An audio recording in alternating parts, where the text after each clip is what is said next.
Breaking news. Donald Trump's winning re-election this November.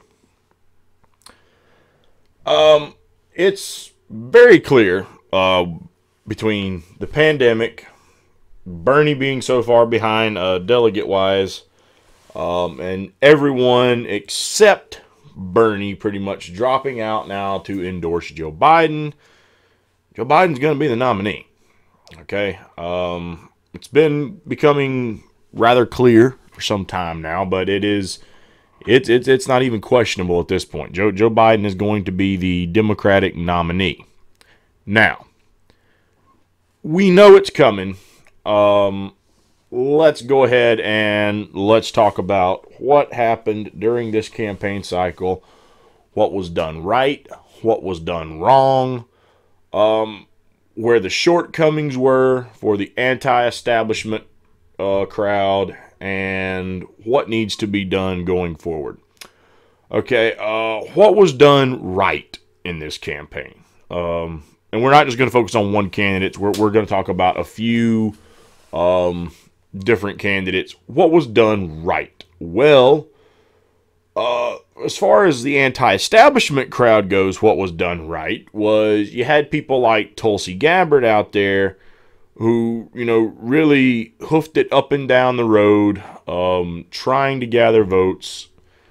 And despite being smeared to no end, not covered by the mainstream media and whatnot, she put together a good campaign.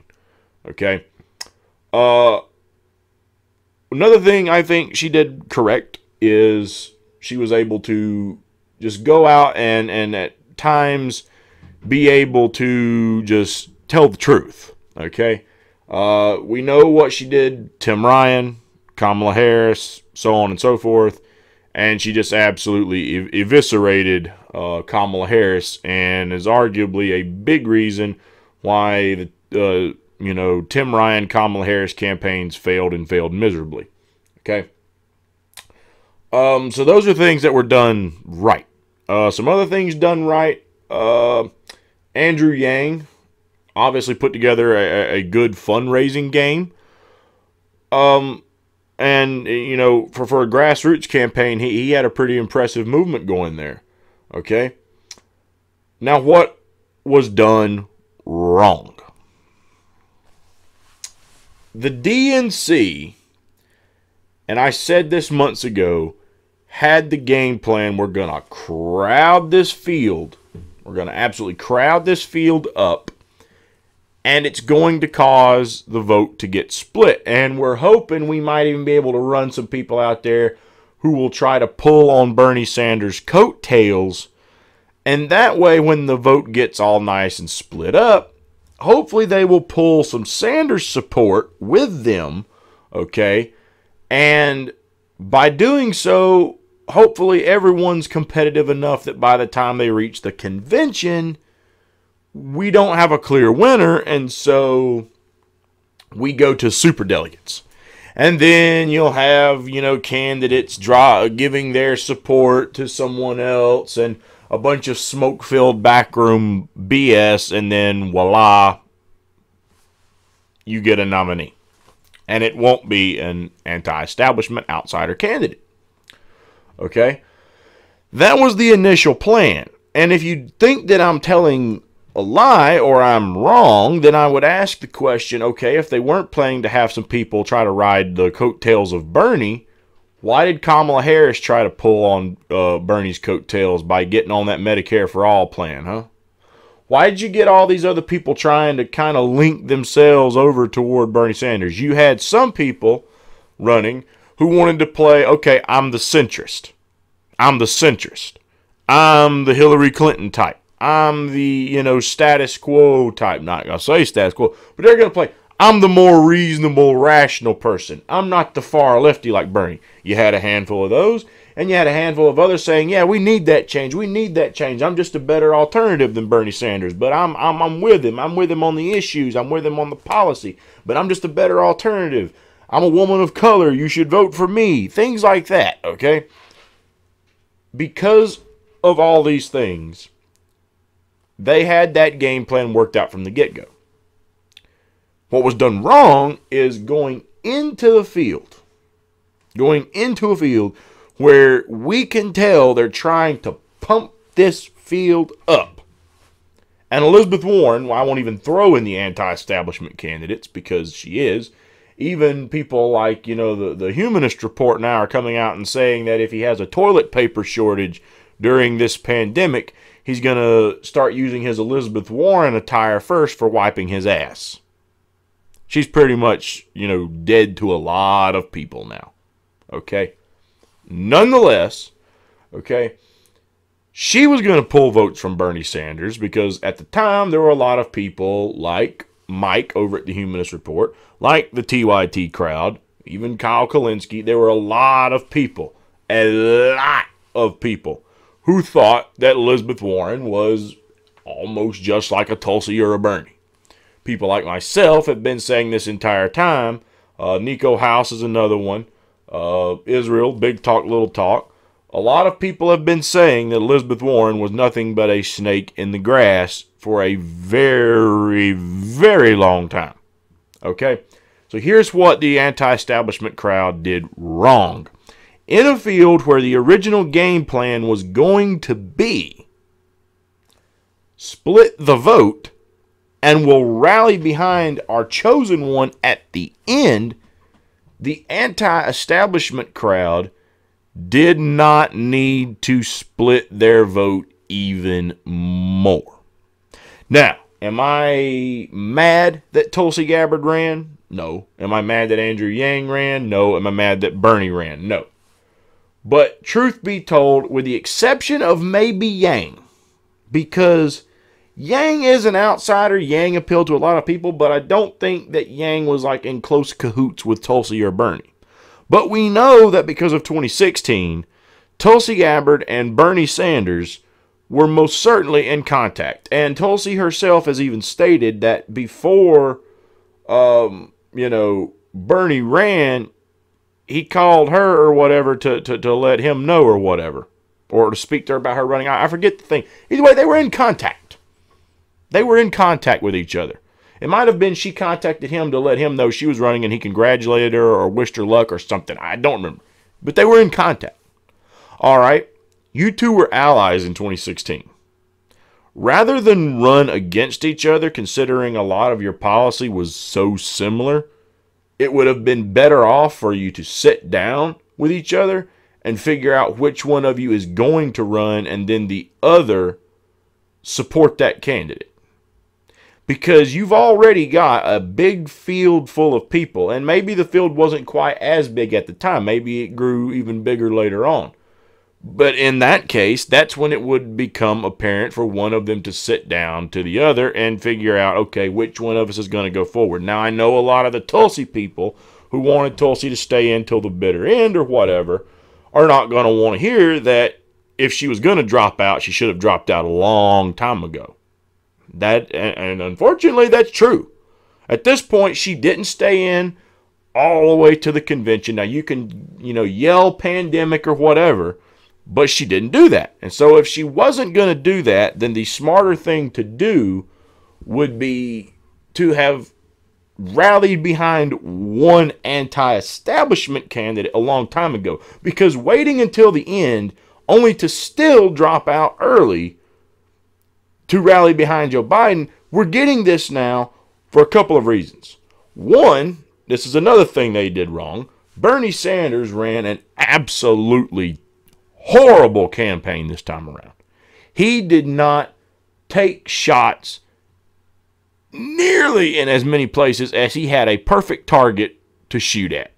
He had the target in sight, and he switched the gun over to safety. He didn't pull a trigger. He wouldn't take the shot. Bernie, there is a reason that there is an old cliche that says nice guys finish last. You can't go, and this is a criticism I had for Tulsi and the whole Aloha thing too. I understand friendship, unity, peace, and working together. Understand your enemy. You're on a political stage, and it is nothing new that falls within our lifetime anyway, really not new even long before our lifetimes, that politics can be a dirty game. If you don't realize the filth and the grime that comes into politics, and I don't mean like the comments that were made about Joe Biden type of grime. No. I mean just the simple fact of, even if someone likes you, they're going to sling immeasurable amounts of mud your way during a primary season, because we're in a competition here, people. I mean, for crying out loud. Okay. If I'm shooting a game of pool with someone that I'm friends with, and it looks like he's getting a little, ahead of me in the game, and he's got way more, balls on the table or I've got way more balls on the table than he does, rather, okay? And then he misses a shot, and he's only got like 3 to sink, and I've got, 6, okay? But I don't have a very good shot at anything. Would I be beyond making my next shot something that would, if I can't make a ball in a hole, possibly do something that could set him up into a bad place, like perhaps shoot in a way where, if I measure it right, the cue ball falls behind the 8, meaning that he's only got a shot at the 8 ball or something? Would I be beyond doing that? No, it's a competition, okay? And while there are some respectable people out there who would look at that and say, oh, we are respectable folk, we believe in the idea of good sportsmanship, sir. We want to be honorable. We are gentlemen. Yeah, you've got people who look at it that way, but you've got even more people look at it and says, okay, it's you against me. I like you, but I'm in this to win. So, may the best man win. And if I get the opportunity to take you down, I'm going to do it. Okay, that's what you're in. That's what you're in. Now take that and consider this. Not only are you in that type of scenario, but you are also in that type of scenario against people who are trying to push back against your movement. I said it in my last video. Joe Biden is a progressive constipation. And so was Mayor Pete. So was Kamala Harris. So was Cory Booker. So were many other people who ran for president this time around. Progressive constipations. Okay? Period. Now you're trying to lead a movement of change, and they're trying to represent big money donors that don't want this change.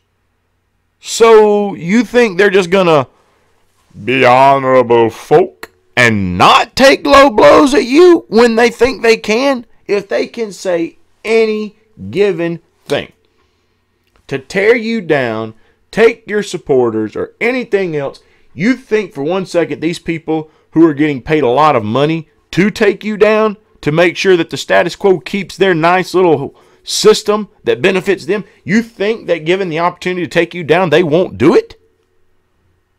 If Bernie, if you believe that, you had a big problem there, man. Of course they will.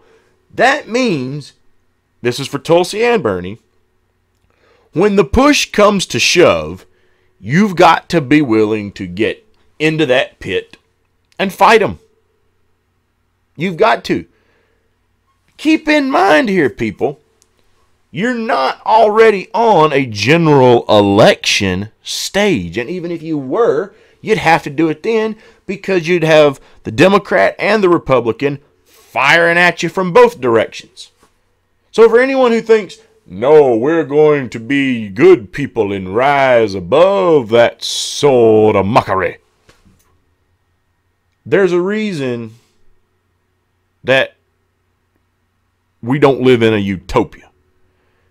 If you believe that in the modern time that there is never a time to flip that switch and take the establishment head on and take their game and give them a taste of their own medicine by calling them out.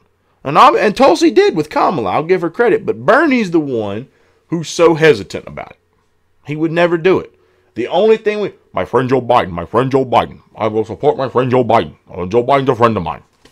That's all we heard. All that we heard from Bernie Sanders. Okay? And of course, he did try to turn up the heat a little bit.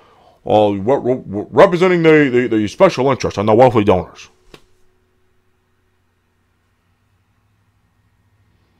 Okay, Bernie. So now you're finally calling out the corruption there a little bit, right? I believe Joe Biden can beat Donald Trump. You just lost. You just lost. Right there, done. The whole thing Biden was running on was that he was able to beat Donald Trump and you couldn't because your policies were too crazy, too radical. You couldn't get the job done, but he could. He would get the Obama coalition. He was likable. He would bring the country this and that, even though people like myself all know that it's bullshit. He said it, and then you agreed with him. You didn't agree with him that you couldn't be elected, but you agreed with him that he could. And since there were some people hesitant about you, and then they heard you say he could, they said, okay, well, I'm going to play it safe. Then the establishment coalesces behind him too. Stick a fork in it, son. It's done. It's done. Big flaw on the anti-establishment crowd this time around. And what went right for the, establishment crowd, they didn't get what they were going for the first time, but luckily for them, they thought a plan B through, okay? They took lessons from how Donald Trump did the hostile takeover of the Republican primary. And they said, okay, we're going to try the big field, but we're going to make certain that if things start looking a little grim for us, we're going to get the troops rallied together and they will support a hand-chosen candidate. And boom, Obama makes a few calls and all of a sudden Klobuchar, Pete, Beto O'Rourke, Kamala Harris all come out and endorse Joe Biden. And Bernie got smushed and squashed like a bug thereon after. And the rest is history. And Warren, of course, stayed in just long enough to pull a lot of Super Tuesday votes away. And Bernie was done. He was absolutely done. So the establishment was very cunning in how they've pulled this off. So the establishment did that very well. That's something that they did right. Not morally right, but opportunistically, it was, the right thing for them to do. And they were successful. What did the establishment do wrong?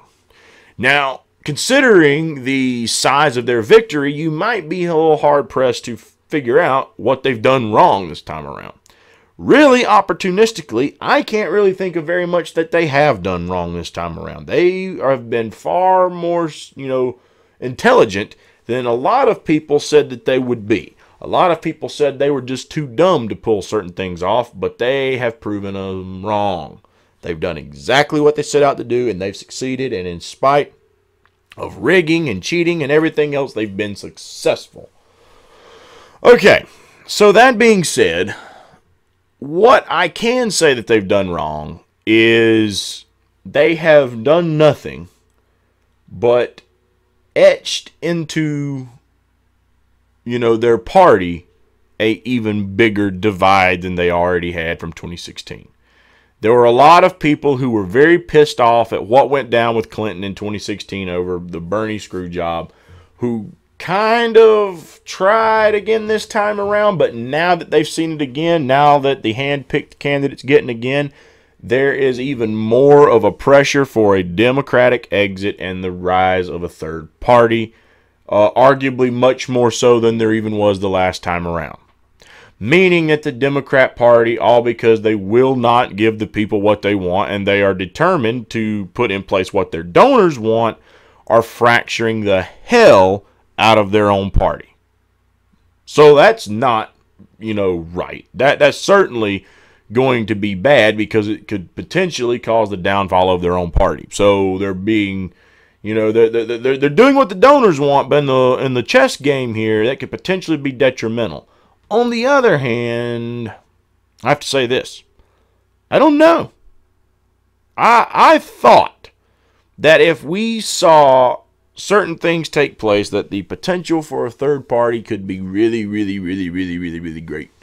And while I am still hearing certain people defending Tulsi's unwarranted, undeserving praise that she gave Joe Biden and trying to say, oh, we need to just push her to go third party, at the same time, it seems like I've also heard just as many people making defenses for that, saying, no, she truly believes Joe Biden is going to be a healer. She truly believes Joe Biden's going to lead with aloha. She truly believes Joe Biden is motivated by the people and has a good heart. And I don't believe that. And I don't believe she believes that. If she did, why waste time running this campaign if Joe Biden would have really been the leader? So if you're telling me she truly believes that, why even bother? Hell, she'd been in the Democratic Party long enough to know they were anointing Joe Biden. The news was talking about Joe Biden when candidates had declared and he still hadn't. And they were still talking about a Joe Biden run.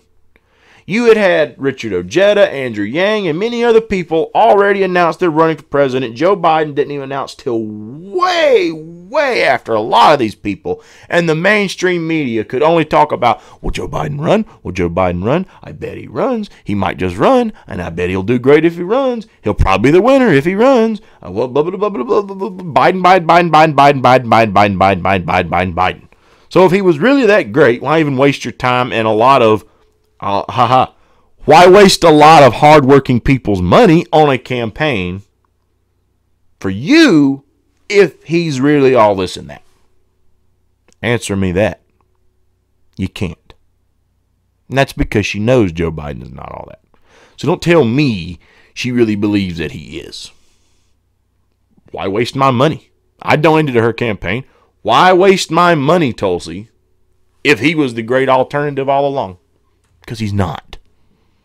She knew it, I knew it, all of her supporters knew it. And the only people trying to make that point now are the people who are just not going to come to terms with what's happened one way or the other, and they're going to make excuses for this until they're blue in the face. Meaning they will probably end up voting blue no matter who. There may be some who will make excuses for it and still not vote for Joe. But I would be willing to say that just as many, arguably, may end up going for Joe Biden now. After all this time of complaining about the type of candidate Joe Biden is, they're going to end up doing it again. Meaning, if they're willing to just keep going back to what the establishment shoves down their throats, how do you ever expect any sort of change to come about? Third party or whatever, because you're not going to do a hostile takeover on the Democrat Party. That was tried 2 times, and both times failed. Okay?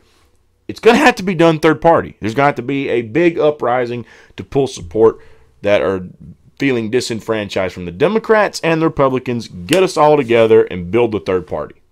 It's going to have to happen.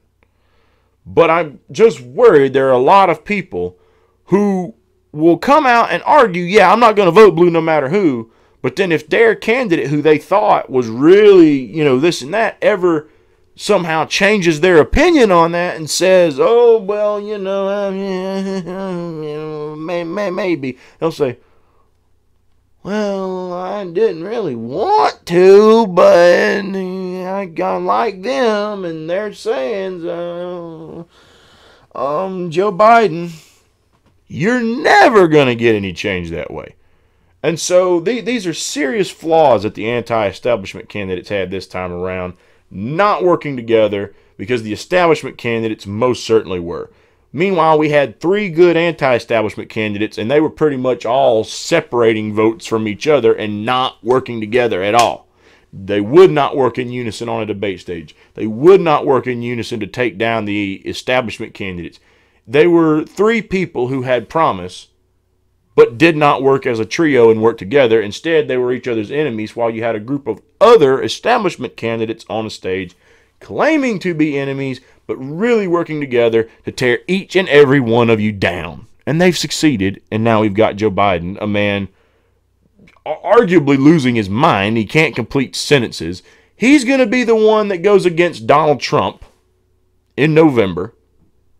And meanwhile, Donald Trump is coming out now and getting to the left of the Democrat Party as a whole by trying to push things like a UBI, giving cash payments to the American people. Where did we hear that UBI thing from? Andrew Yang. Andrew Yang and Tulsi Gabbard. And now Donald Trump is looking at putting this into play.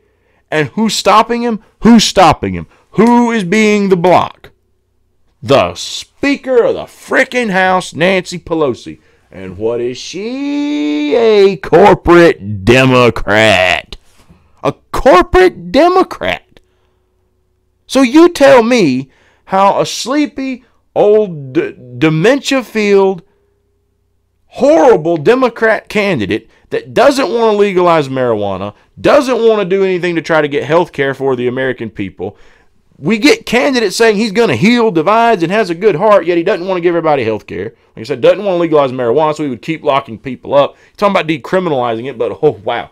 Okay, still not legalize it for recreational use, blah, blah, blah. And as far as the healing divides, calls voters fat and tells union workers asking about their Second Amendment rights he's full of shit. And that man is going to roll into November and beat perhaps one of the, like him or not, best politicians we've seen in a long time when it comes to being able to read a crowd and work them. So when he gets on the debate stage, a guy that can barely get complete sentences out is going to try and out-debate a man who's got a nickname ready for everyone, quick, witty comebacks ready and loaded full to fire off at any given moment. He's out-lefting the Democratic Party by getting out to the left of them with things like UBI.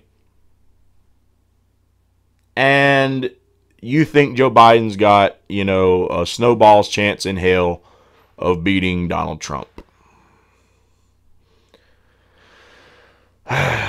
Said it in the last video. Dream on. Trump's getting 2 terms.